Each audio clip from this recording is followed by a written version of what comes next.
Hey guys, hope you've been well. Today I'm going to be doing a video that is requested quite a bit on my Glock 19, my EDC gun, my carry gun. People want to know what I've done to it, what I like doing to Glocks, what I don't like doing to Glocks. So I'm going to be primarily focused on this gun, but going to be showing some of my other Glocks as well. And yeah, just kind of my ideas, as always, as every video on this channel. These are just my personal preferences, my personal thoughts. So anything I've done to this gun and talk about why I've done to this gun, that's just my personal opinion. So some people will disagree, some people will agree, and whatever. All the guns have been cleared beforehand. I may show them clear because people like that, and we'll just go ahead and get into it.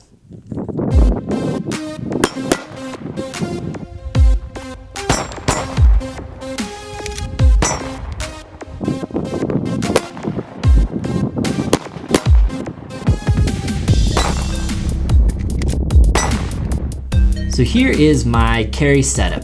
My Glock 19 with a regular 15 round mag and a 17 round backup in a holster. I make and sell appendix carry holsters, so if you want more info on that, I'll put it in the video description below. So this is it. I carry Federal HST 147 grain standard pressure. This is my hollow point defensive ammunition of choice. I carry it in all my guns and it runs like a champ. Never haven't had any issues. So this was my first Glock that I ever bought, actually. I was kind of a Glock hater for many years and eventually came around and said, I'll try the Glock world out. And I got this Glock, and it was the first Glock I got. It was bone stock, and I tricked it out. Serrations, it was my first red dot. It was my first attempt at stippling. All kinds of stuff. So basically, I've had this gun for a long time, very reliable, and it's gone through some changes and iterations, and this is where it sits currently. And I'll just kind of get into the modifications as it sits right now. So you can see the slide is a different color. This is Cerakoted burnt bronze. It's a standard Cerakote color.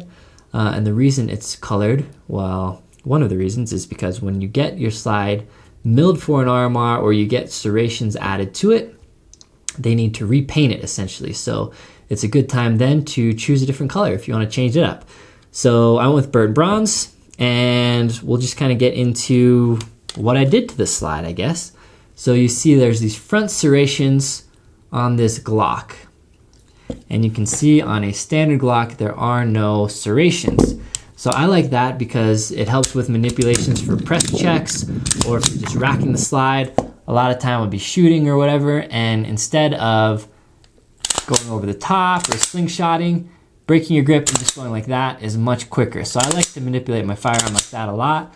I'm not an instructor, I'm not telling you to manipulate it like that, but that's what I like to do, so that's the reason I have front serrations for the most part. The other obvious thing on this slide is this is a Trijicon RMR, so you have the slide actually milled out to accept a red dot on there. Glock also sells a version called the Glock MOS that has these different plates that you can attach different red dots to. This has a Burris Fastfire 3 on it. And then along with that, I have Trijicon suppressor height sights. So other than that, the slide is stock internally. So striker, springs, extractor, back plate, everything else is stock, including the barrel. I have run threaded barrels at points on this gun, but ever since it's my carry gun, I've been running it with the stock barrel because I don't want any added length. If I want to shoot suppressed, I'm usually doing it with one of my other guns that I just have a threaded barrel on all the time. So this gun, while I do have threaded barrels for it, how it sits as my EDC gun is unthreaded because I want to keep the length as short as possible, basically.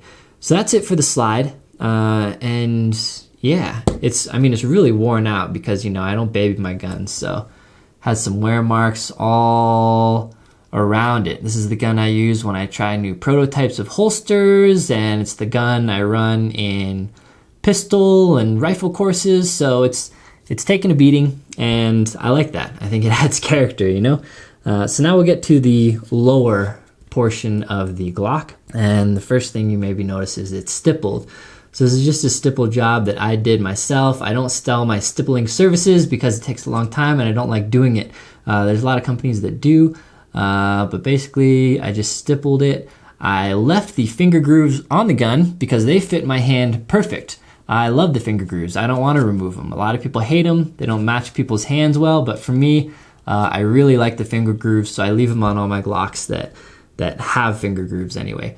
I did do an undercut of the trigger, and whatever this front part's called, that you can kind of have an indexing point for your hand, your front finger when you go to grip the firearm.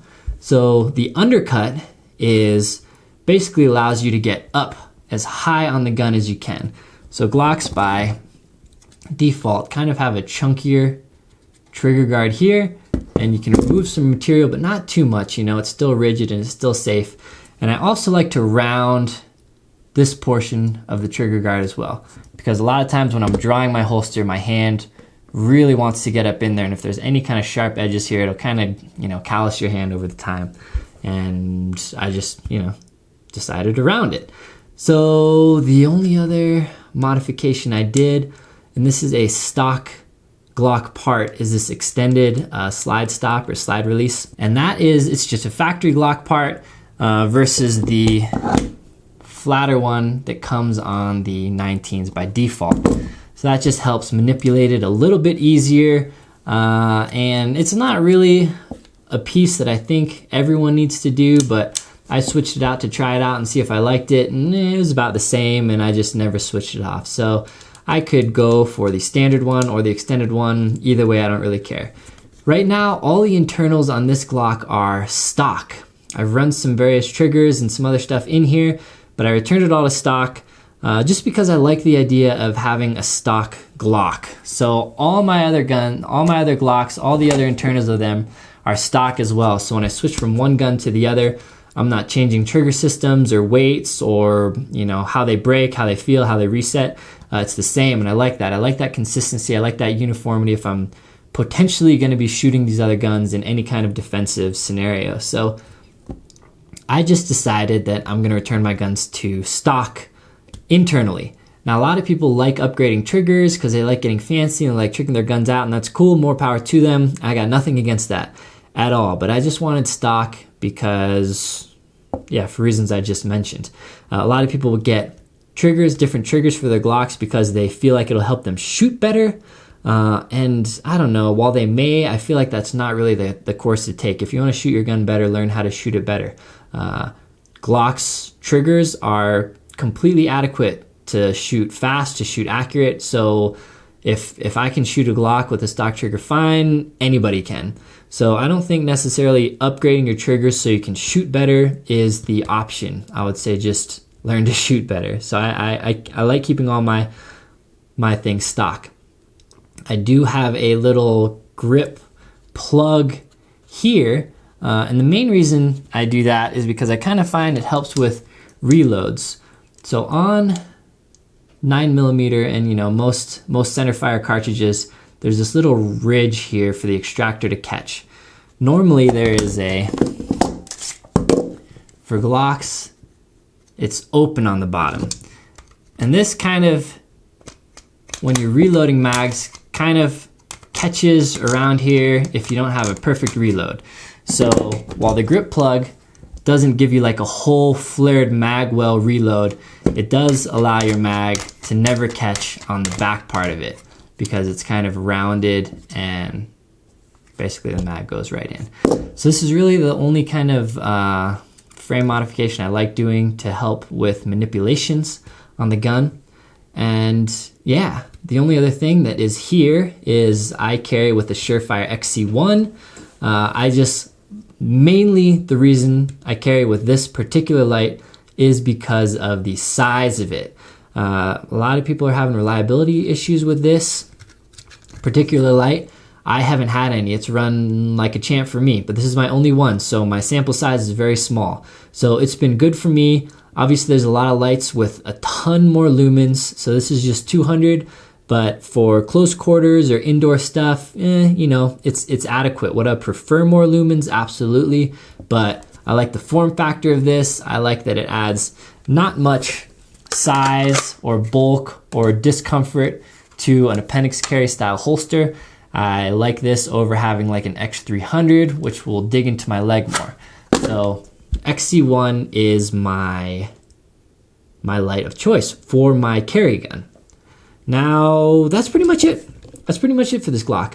So we'll get into a couple of my other Glocks that have some modifications, and I'll just kind of talk about them real quick just because I think people like that kind of stuff. So here's another fairly tricked out Glock. This is a, this has a Zev slide. This is a Glock 17 with much of the same modifications that my 19 has. This is a stipple job I did myself. Undercut, internals are stock.